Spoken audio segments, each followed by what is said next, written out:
पूर्व केंद्रीय मंत्री और बीजेपी के वरिष्ठ नेता चौधरी वीरेंद्र सिंह हमारे साथ मौजूद है। जिस तरीके से पानी को लेकर लगातार सियासत हरियाणा में देखने को मिल रही है, आम आदमी पार्टी ने वीडियो जारी कर के बीजेपी पर आरोप लगाए हैं कि बीजेपी ने जानबूझकर दिल्ली के लिए तरफ पानी छोड़ दिया है। हमारे साथ वरिष्ठ नेता और पूर्व केंद्रीय मंत्री चौधरी वीरेंद्र सिंह जी हैं। सर, आम आदमी पार्टी ने वीडियो जारी किया है हथरी कुंड बैराज का कि ये पानी दिल्ली की तरफ जानबूझकर छोड़ दिया है, जबकि उत्तर प्रदेश की तरफ छोड़ना चाहिए था। किस तरीके से आम आदमी पार्टी के इस बयान को आप देखते हैं? देखो, अब जब संकट में होता आदमी तो किसी न किसी के ऊपर उस संकट का कारण कौन है वो खुद तो नहीं मानता, दूसरे कोई ये राजनीति की बात है। लेकिन हथनी कुंड बैराज जो है वो कोई डैम नहीं है। यहाँ 3 डैम बनने थे जमुना पे, और आज से नहीं, पिछले 30-35 बल्कि 40 साल से आपने सुना होगा किसाऊ डैम, लखवारा डैम और एक छोटा डैम बनना था। वो दिल्ली में सिर्फ पानी पीने के लिए उपलब्ध होगा, वहाँ से रेणुका डैम।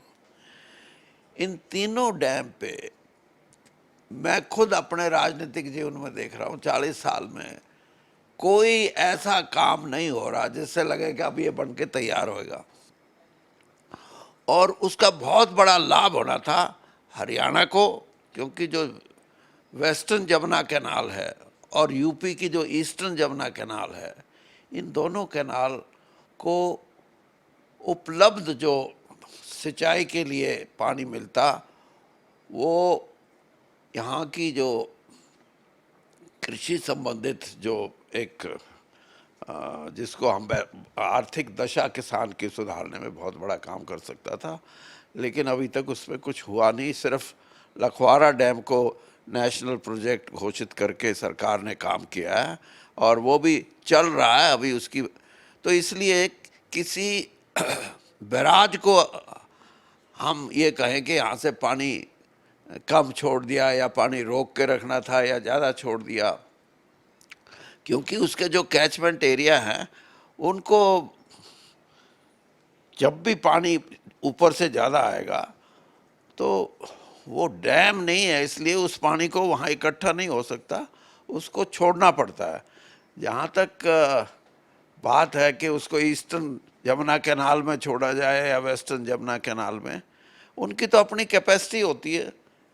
अब एक नहर है जिसकी कैपेसिटी 2000 क्यूसिक की है, उसमें आप 5000 क्यूसिक कैसे छोड़ोगे? तो अगर ये सब बात अपना दिल्ली का, जैसे मैं कहूँ कि दिल्ली का विस्तार, विकास नहीं, दिल्ली का जो विस्तार हुआ है उसमें अनऑथराइज्ड कंस्ट्रक्शन इतनी हुई है। और उसके साथ साथ मैंने खुद देखा है कि पिछले 50-55 साल में दिल्ली में जिसको जमुना बेड बोलते हैं उस पे भी लोग बसे हुए हैं। और अगर बस चले तो हो सकता है कि कोई ऐसा भी हो कि बिल्कुल जमुना के अंदर जाके भी लोग अपने कुछ ना कुछ काम या कोई मकान या कोई दुकान या कोई और कुछ शुरू कर सकते हैं। तो ये कहीं ना कहीं हमारी जो दिल्ली के विकास से संबंधित विस्तार जो है उस पे नज़र रखने की ज़रूरत है, ना कि एक दूसरे पे बेबुनियादी इल्ज़ाम लगाने कि आपने ज़्यादा पानी छोड़ दिया। जब ऊपर से ज़्यादा आएगा तो ज़्यादा ही छूटेगा, और ये भी संभव नहीं कि उस पानी को आप रोक सको। अगर रोकोगे तो वो अभी तो उसके बैराज के गेट खुले हैं, फिर वो गेट से भी ऊपर से जा सकता है। तो ये इल्ज़ाम गलत है और इसका कोई औचित्य नहीं है। और कभी भी ऊपर से पानी ज़्यादा आने के बाद स्थिति को काबू रखने के लिए पानी छोड़ना पड़ता है। और फिर मैंने जैसे कहा कि अगर कैपेसिटी उन कैनाल की इतनी हो और जहां आपको 2-2 लाख 3-3 लाख क्यूसेक पानी छोड़ना हो, वो तो आप 50 ऐसी नहरें बना दो, कैनाल पंजाब में, हरियाणा में और यूपी में, उसमें भी नहीं छोड़ा जा सकता। केजरीवाल दिल्ली के मुख्यमंत्री हैं, वो हरियाणा पर लगातार आरोप लगा रहे हैं, प्रेस कॉन्फ्रेंस कर तमाम मीडिया में बाइट्स दे रहे हैं कि हरियाणा की वजह से दिल्ली में बाढ़ आई है। सर मैंने बता दिया ना, हरियाणा की कोई वजह ही नहीं है। आप जो मूल बात है उसको समझो कि हथनीकुंड बैराज डैम नहीं है, ये कोई भाखड़ा डैम नहीं है, ये कोई ऐसा डैम नहीं है। हाँ, डैम बनने की संभावनाएं थी वो, लेकिन पिछले 40 साल से वो संभावनाएं हैं, अभी तक उन पे काम नहीं हुए। जिस दिन ये काम हो जाएंगे उस दिन यमुना कभी अपना रुद्र रूप धारण करती है तो उसको डैम से ही उसको काबू किया जा सकता है, ये बैराज से नहीं काबू हो सकता। सर, आप काफ़ी सीनियर लीडर हैं, काफ़ी वरिष्ठ नेता हैं आप। हुड्डा साहब कह रहे हैं कि एसवाईएल की नहर बन जाती तो ऐसी नौबत ही नहीं आती, सारा पानी एसवाईएल की नहर में चले जाता। आप किस तरीके से देखते हैं? एसवाइल तो वो पानी तो भाखड़ा डैम से आता है, इस पानी का तो कोई संबंध ही नहीं उससे। हुड्डा साहब ने शायद ऐसा नहीं कहा होगा, और कहा है तो ये बिल्कुल गलत है।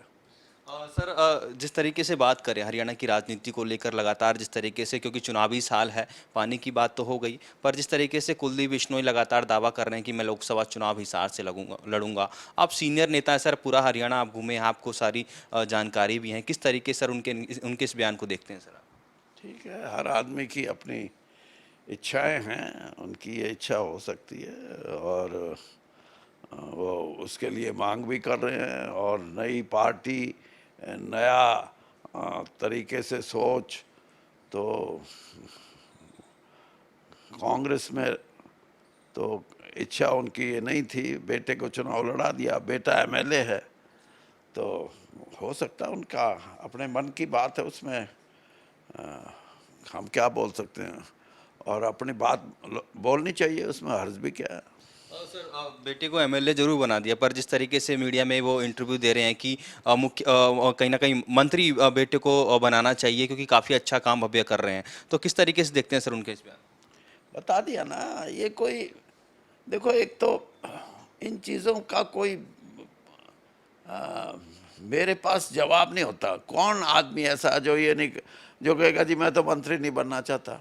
हर आदमी कहता है कि मैं एमएलए बन गया, मंत्री बनूं। थोड़े दिन मंत्री रहेगा तो कुछ और भी ऊपर भी जाने की बात करेगा। तो ये स्वाभाविक है, ये कोई नई चीज़ नहीं है और इसका कोई मतलब नहीं है। एक आखिरी सवाल सर, कांग्रेस लगातार दावा कर रही है कि 2024 विधानसभा की बात करें, लोकसभा की बात करें, कांग्रेस विधानसभा में सरकार बनाती हुई नजर आएगी। आप भी लगातार ग्राउंड पर जा रहे हैं सर, लोगों से बातचीत कर रहे हैं, किस तरीके का रिस्पॉन्स देखने को मिल रहा है सर? देखिए, बात यह है कि जो भी पार्टी चुनाव में जाती है वो ये थोड़ा कहेगी कि हम तो जा तो रहे हैं लेकिन हारेंगे। वो यही कहेंगे कि हम जीतेंगे, हम सरकार बनाएंगे। तो कांग्रेस पार्टी भी कहेगी कि हाँ, हम तो आ गए मैदान में, अब तो जीतेंगे, सरकार बनाएंगे। लेकिन ये फैसला तो लोग करते हैं, और ये लोग भी उस वक्त मन बनाते हैं जब चुनाव नज़दीक हो। अभी चुनाव में बहुत समय है, इसलिए जिनको हम ये कहते हैं ना कि लोगों ने अपना मन बना लिया या ऐसा वातावरण बन गया, अभी ऐसी कोई बात है नहीं। और वैसे भी मैं बताऊं आपको कि हरियाणा में पिछले 10 साल का जो शासन रहा है भारतीय जनता पार्टी का, या दिल्ली में भारतीय जनता पार्टी 2014 में जब शासन संभाला है, उसके बाद एक पैन इंडिया पार्टी के रूप में और बहुत बड़ी पार्टी के रूप में उभरी है। और आपने देखा होगा कि पिछले दिनों में विपक्ष की पार्टियां इसी कोशिश में हैं कि हम इकट्ठा हों ताकि हम बीजेपी को हरा सकें। इसका मतलब ये है कि अकेले अकेले वो बीजेपी को हरा नहीं सकते। तो ये कोशिश है उनकी। और जैसे मैंने कहा, मैदान में जाओगे तो आप कमज़ोर होकर थोड़ा जाओगे, आप यही कहोगे हम बहुत तगड़े हैं, बहुत मजबूत हैं, हम जीतेंगे। सभी करते हैं। सर, एक आखिरी सवाल सर, आप काफ़ी सीनियर लीडर हैं। राहुल गांधी ने जिस तरीके से सोनीपत में दौरा किया, किसानों से मुलाकात की, सोनीपत का जो मदीना गांव है वहां पर गए, कल वहां के ग्रामीणों ने सोनिया गांधी, प्रियंका गांधी, राहुल गांधी से मुलाकात करी है, चर्चा करी है हरियाणा के बारे में। तो आप किस तरीके से देखते हैं सर राहुल गांधी का ये हरियाणा दौरा? आप काफ़ी वरिष्ठ नेता हैं सर। ये कोई बड़ी बात नहीं है, ये तो हमारे पास हर रोज़ आते हैं, हमारे इलाके से लोग, जो गांव की पृष्ठभूमि के हरियाणा भर से। तो अब आप अगर हमारे को मीडिया में कवर करो तो हमारी भी यही खबर आएगी कि देखो आज वीरेंद्र सिंह जी से इतने मिलने आए। ये ठीक है, राहुल वहाँ गए हैं और राजनीति को समझने की कोशिश कर रहे हैं। गांव में क्या है, फसल क्या है, पानी क्या है, तकलीफ क्या है किसान की, मजदूर की। ठीक, अगर उनकी जिज्ञासा है तो वो जा रहे हैं, ठीक है। इसमें कोई राजनीति में इससे कोई ऊपर नीचे राजनीति नहीं होती। बहुत बहुत धन्यवाद सर, खबर अभी तक से बातचीत करने के लिए। तो ये थे पूर्व केंद्रीय मंत्री और बीजेपी के वरिष्ठ नेता चौधरी वीरेंद्र सिंह, जिन्होंने हरियाणा के तमाम मुद्दों पर खबरें अभी तक से एक्सक्लूसिव बातचीत की।